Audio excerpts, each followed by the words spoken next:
I'm Jay. And I'm Sean. And we watched a movie. We did indeed. We did. It is called Wolfwalkers, and it is in theaters now.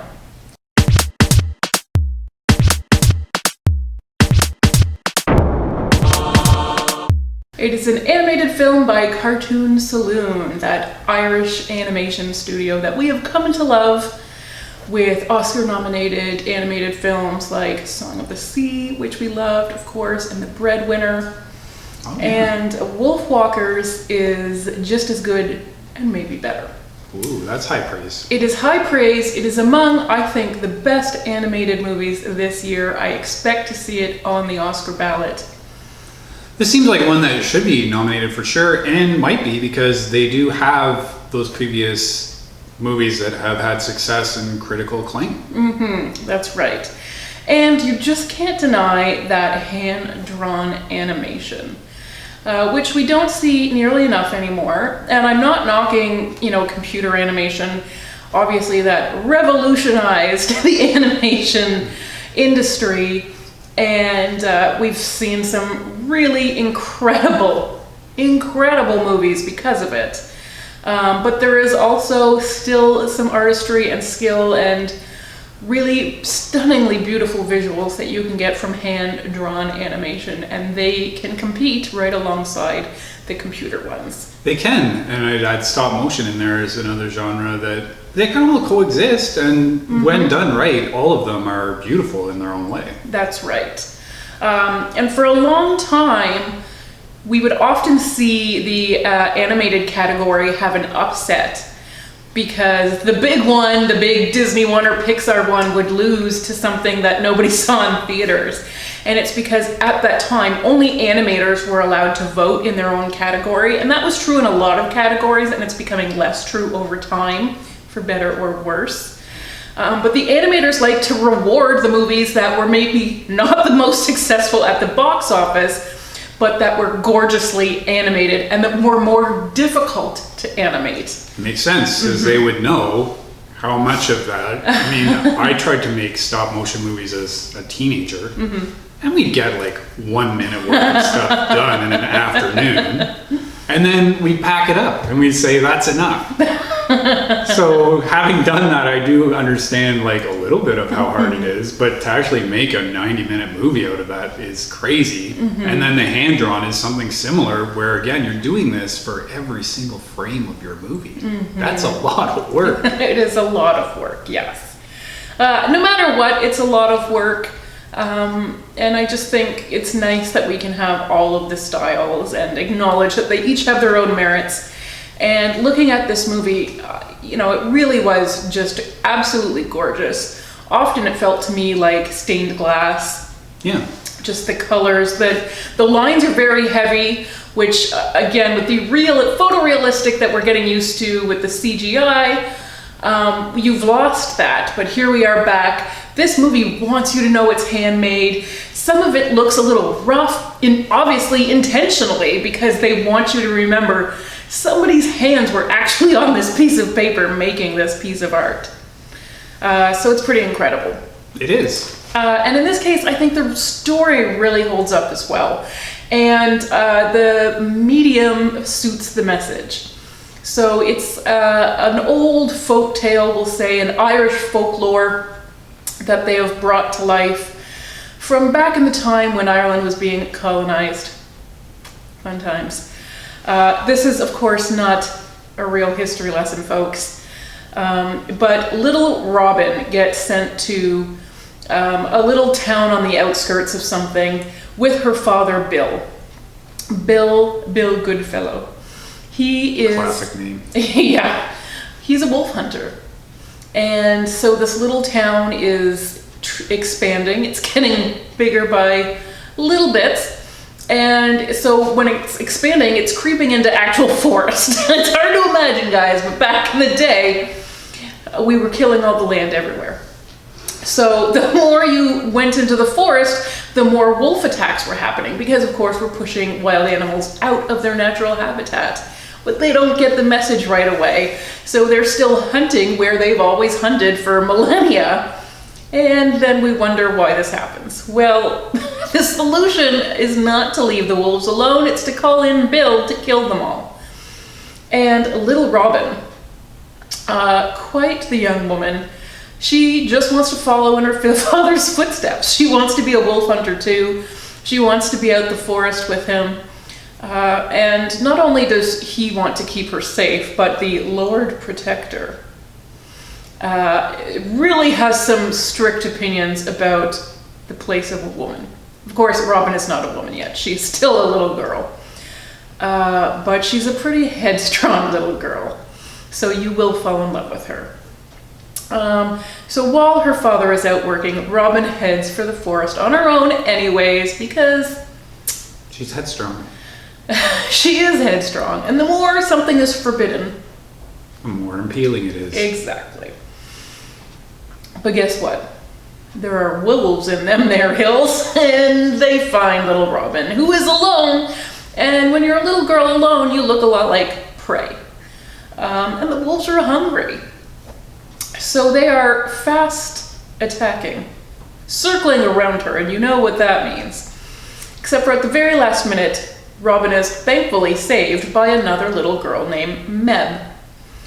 And Mebh proves to Robyn that the rumors and the legends are true, that Wolfwalkers exist. So a Wolfwalker was a human who takes the shape of a wolf when the human is asleep. So, I guess doubly lucky for Robyn, Mebh also has healing powers as a Wolfwalker. So Robyn has sustained an injury to her arm, a bite, of course. That's really what wolves do. They didn't bring a knife with them or anything. It is a bite. And so Mebh heals her. But not before that bite starts to turn Robyn into a Wolfwalker herself. So now, little Robyn, daughter of wolf hunter Bill, is half wolf herself. And when the little girl Robyn goes to sleep at night, the wolf Robyn rises and goes to run with her pack in the woods. Yeah. So it is absolutely fun to watch her be able to do that, for I think a little girl who's been told the only place for her really is the scullery, to be able to really be wild and free and run around is so exciting for her to be able to experience. And it gives us a little insight maybe about how unfair it is to the wolves, who have just done that their whole lives and never asked for anything more, and yet are getting pushed out of their ancestral lands for doing that. And I think it turns Robyn, who is sort of unwelcome in this little town they've been sent to. She's already feeling like an outsider. She's got a dead mother. She's only got her wolf hunting father, who, I'm sure is a good person. But he's a gruff wolf hunting man. Not maybe the best role model for this little girl to have, but the only one she does. So they are part of this team that is colonizing the land, but now she's also sort of this indigenous spirit on the land and part of that. So she's part of being pushed and the pushers. So it's very interesting to see those two things happening through this little girl, and she's seeing things from both sides. And yeah, so it's very interesting. It's got a lot of themes that you can really make more of if you like. But the story, you can take it just as it is, and it's a lovely lyrical little story. I love it. And yeah, I do really enjoy the characters. Mebh and Robyn are good little protagonists Mebh is, even when she's human, she's still half wolf. She's been literally raised by wolves, so she's got that spirit in her no matter what. And it looks like she's maybe got a hairy nose no matter what, too. So this is probably for the best that she's adopted the wolves. There's this song, Wolves, also that plays over the credits that you may already have heard, because that's Marshmello and Selena Gomez. So not quite Disney song. It's a little darker, but this movie is a little darker. I think still kid appropriate for sure, but it is it's not a fairy tale. It's a cautionary tale. Yeah. Is that funny? Oh, it's just a nice contrast. Oh, And okay. that should be in the rating system. Okay. So there's some really great voice work. The little girl who voices Mebh is Eva Whittaker. The little girl who voices Robyn is Honor Kneafsey. And Sean, I know you know good old Bill Goodfellow. Sean Bean. Oh, the best. The best. Sean's favorite. He's a good Sean. He's a good Sean. He's in the Good Sean Club. Yep. Yeah. So this is directed by Tomm Moore and Ross Stewart. So they've been working over at the Cartoon Saloon for some time. They do excellent work. Everyone on board here, I think, is doing excellent work. It looks great. It's fun to watch.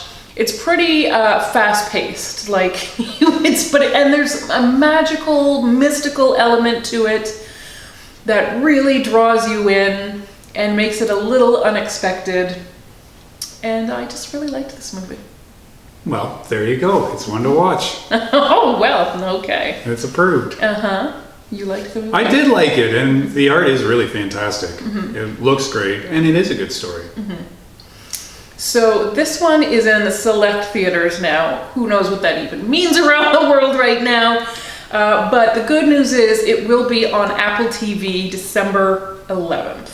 Well, that's not too long from now. It's not very long for now, so mark it on your calendars. It's going to be a nice one to watch with the family. Yeah, I will not be surprised. I'm expecting to see it on the Oscar ballots because it really is beautiful work. It deserves it. Yes, it does. It does. So December 11th for Wolfwalkers. I'll link to the trailer so you can check it out and get excited because it's a special one, I think. And December's going to be big for animation because we know Pixar's Soul will be out on Disney Plus later in the month, actually on Christmas Day, I believe, right? I believe so. Yeah. So it's going to be a good month for animated movies, which is always, it's a great time for family movies. So it's nice to have those even more so options. this year. Yes, exactly. Good excuse to stay in and have a family movie night. That sounds good.